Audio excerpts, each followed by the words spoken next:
All time revives, golden opportunity accrue. Industri farmasi saat ini memang sedang menjadi bintang di panggung global.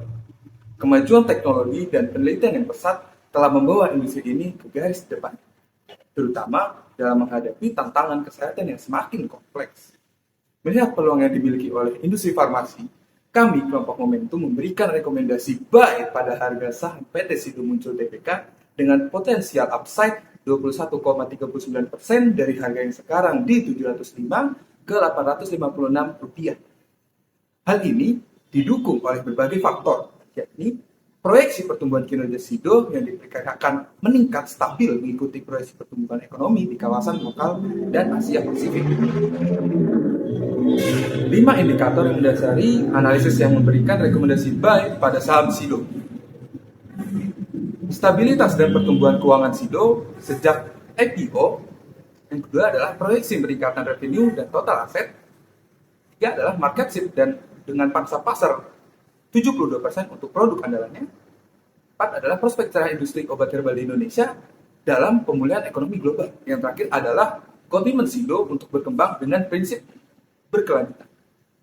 Selanjutnya adalah deskripsi bisnis. PT Sido Muncul Tbk berdiri sejak tahun 1951. PT Sido Muncul Tbk melantai di Bursa Efek pada tanggal 18 Desember tahun 2013 dengan kode emiten Sido. Sido berhasil mengumpulkan dana sebesar 870 miliar dan 13,5 miliar lembar saham dengan harga perdana Rp580 per saham. Sejak melakukan penawaran umum, Sido konsisten mengupayakan rasio dividen minimal di angka 90%. Pada era pandemi COVID-19, yakni pada tahun 2019 sampai 2021, Sido mendapatkan laba bersih yang cukup signifikan. Akan tetapi, pada tahun 2022 sampai 2023, pendapatan Sido mengalami penurunan yang diakibatkan pelonggaran kebijakan COVID-19. Namun, kinerja ini membaik pada kuartal 4 pada tahun 2023 dikarenakan perbaikan strategi bisnis dan jangkauan pemasaran. Selanjutnya adalah analisis global lokal. Organization Economic Cooperation Development memproyeksikan pertumbuhan global yang sebelumnya 2,9% pada tahun 2023 melemah menjadi 2,7% pada tahun 2024 dan meningkat kembali menjadi 3% pada tahun 2025. Selain itu, Asian Development Bank memprediksikan perekonomian di wilayah Asia Pasifik akan berada di angka 4,8% pada tahun 2024. Sama seperti tahun 2023, lebih baik dari tingkat pertumbuhan 4,2% pada tahun 2022. OECD optimis memperkirakan ekonomi Indonesia masih cukup cerah, yakni mampu tumbuh dari 4,9% pada tahun 2023 menjadi sebesar 5,2% pada tahun 2024. Tak hanya itu, nilai ekspor Indonesia dari tahun 2022 hingga tahun 2023 akhir mengalami penguatan yang menandakan bahwa negara sedang mengalami pertumbuhan ekonomi. Selanjutnya adalah tinjauan industri. Sido telah memberitakan bahwa alokasi belanja modal pada tahun 2024 sebesar 200 miliar rupiah dengan target peningkatan pendapatan dan laba bersih sebesar 10% sampai 15%. Adapun analisis yang mendasari target Sido tersebut bisa dilihat dari tabel berikut. Total laba bersih Sido di industri farmasi termasuk terbesar dan berada di posisi ketiga setelah Kalbe Farma dan Temposcan Pacific Tbk. Dan pada tahun yang sama juga mencatatkan pendapatan terbesar sebesar 3 triliun rupiah. Yang pertama adalah trade of substitute product, di mana persaingan semakin ketat karena ancaman dari produk pengganti, namun Sido memiliki kekuatan untuk mengendalikan situasi ini. Selanjutnya ada trade of the new entrants, di mana Sido masih memiliki kemampuan untuk mempertahankan posisinya di pangsa pasar. Selanjutnya adalah rivalry among existing. Walaupun Sido memiliki keunggulan dalam 5 tahun terakhir dalam ROE, ROI, dan ROI, namun pesaingnya seperti Kalbe Farma, Temposcan Pacific, Kimia Farma, Soho masih menjadi tantangan yang signifikan bagi Sido. Selanjutnya adalah bargaining power of buyers, di mana dilihat dari gambar grafik berikut.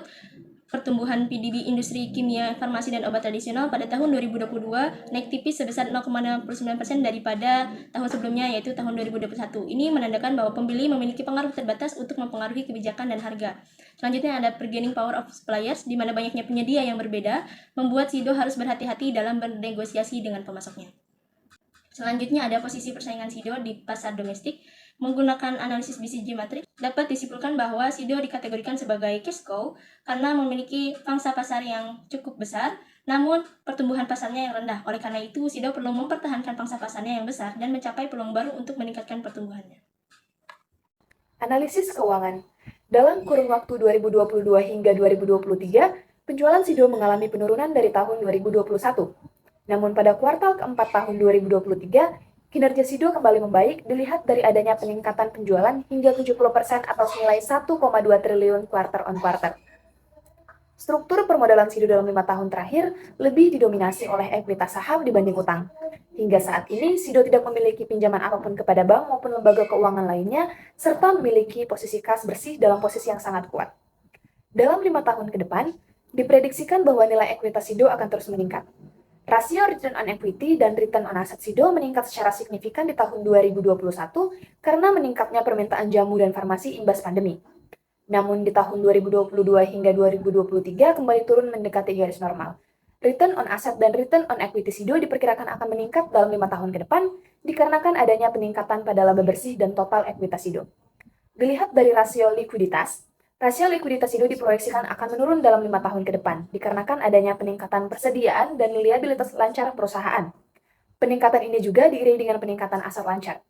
Namun demikian, rasio ini tetap stabil yang mengimplikasikan SIDO mempunyai kemampuan yang cukup baik dalam membayar kewajiban jangka pendeknya. Di tahun 2024 akan terjadi peningkatan pada debt to equity ratio dan debt to asset ratio yang mengimplikasikan bahwa SIDO akan meningkatkan liabilitas untuk meningkatkan asetnya di tahun 2024. Pada tahun 2024, diprediksikan bahwa kinerja SIDO akan meningkat seiring dengan membaiknya kondisi ekonomi dan ditingkatkannya inovasi, strategi bisnis, serta distribusi produk perusahaan SIDO. Hal ini juga dapat dilihat dari proyek profitability ratio yang cenderung stabil hingga 5 tahun ke depan.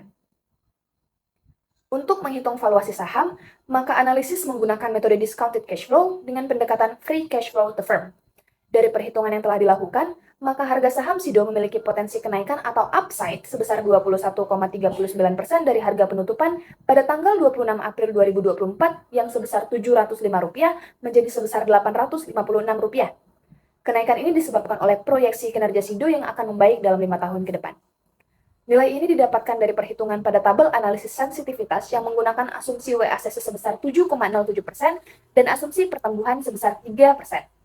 Komponen yang diperhitungkan dalam WACC adalah komponen cost of equity yang sebesar 7,07% dan tidak memiliki cost of debt dikarenakan SIDO tidak memiliki hutang pinjaman ke bank dan lembaga keuangan manapun, serta tidak menerbitkan obligasi. Yang berikutnya adalah risiko investasi, di mana terdapat risiko yang kemungkinan muncul dan harus dimitigasi oleh PT SIDO muncul. Yang pertama yaitu risiko tingkat suku bunga, di mana PT SIDO muncul dapat mempertimbangkan penggunaan kontrak jangka panjang untuk mengurangi dampak fluktuasi suku bunga. Yang kedua yaitu risiko persaingan, yang harus dimitigasi dengan tetap beradaptasi, berinovasi, dan memanfaatkan peluang yang ada untuk memperkuat posisinya di industri jamu dan obat herbal. Yang ketiga yaitu risiko lifestyle change atau perubahan gaya hidup, di mana PT SIDO muncul perlu melakukan diversifikasi produk, meningkatkan edukasi kepada masyarakat, menjalin kemitraan dan memastikan kualitas produk, melakukan penelitian dan inovasi.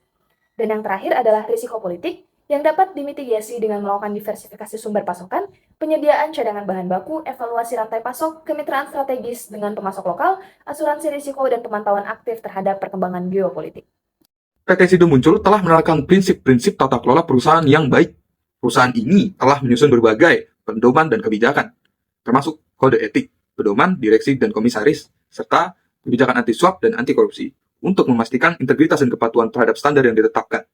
Audit internal yang berkala menjamin kualitas dan keamanan produk, sementara perhatian terhadap lingkungan dan kesejahteraan karyawan tercermin dalam penerapan ISO 50001.